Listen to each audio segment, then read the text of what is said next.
Hi, y'all. Today I want to talk about anxiety. And it's not that I'm a doctor, because I'm not a doctor. I don't have a doctorate degree, I'm not a psychologist, but I was asked to speak on this topic, and I thought it was a good idea considering the climate that we're in.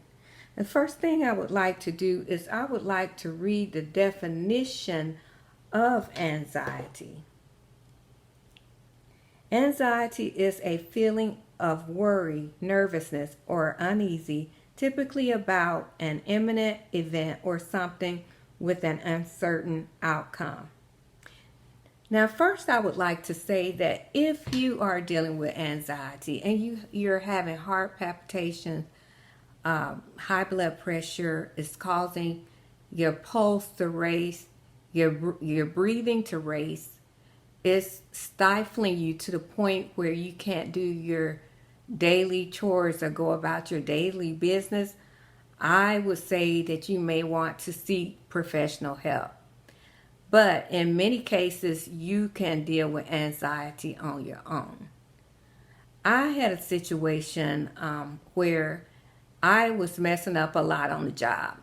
And my manager pulled me into the office and told me, hey, Cynthia, you have cost our company a lot of money with these errors that you have been making.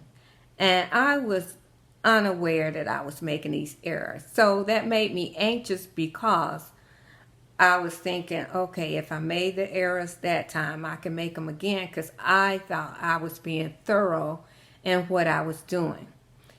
So what I did is I prayed first of all, and I read my Bible. And when those thoughts would come up, I would replace those thoughts with scriptures. For example, God has not given me the spirit of fear, but a love, power, and a sound mind. And also I would think about my favorite scripture is that God works all things together for the good of those that love him and for those that are called according to his purpose. And this scripture means that no matter what happens in my life, because I'm his child and I'm called according to his purpose, that he is going to work it out for my good. And sometimes I don't see that, but because I have faith in God and because I trust him, I know that it's going to work out for my good somehow, some way. So I rest in that and I find solace in that. But I would say if you have anxiety, the first thing you want to do is you want to recognize that you do have anxiety. The next thing you want to do is you want to figure out what the agitator is.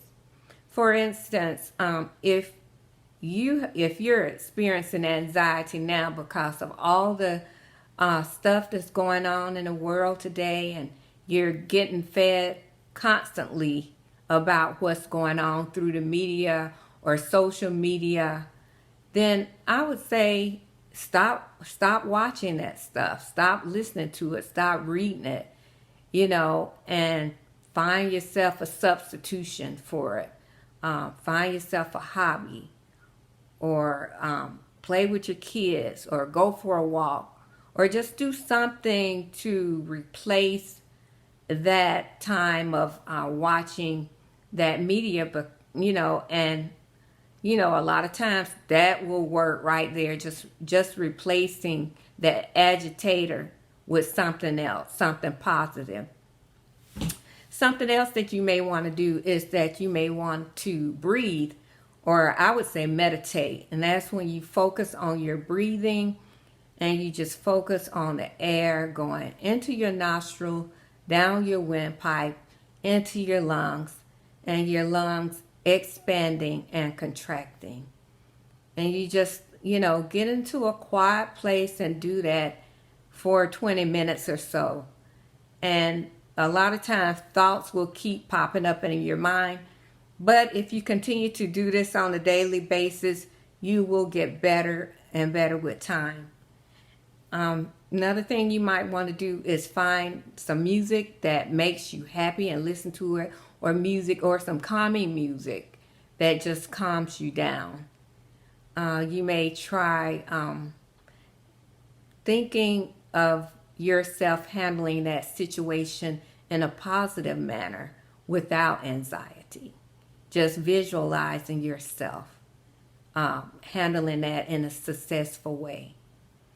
And last but not least is you may want to find a trustworthy family, friend, or a group of people that you can talk to. The Bible said there is wisdom in a multitude of counsel.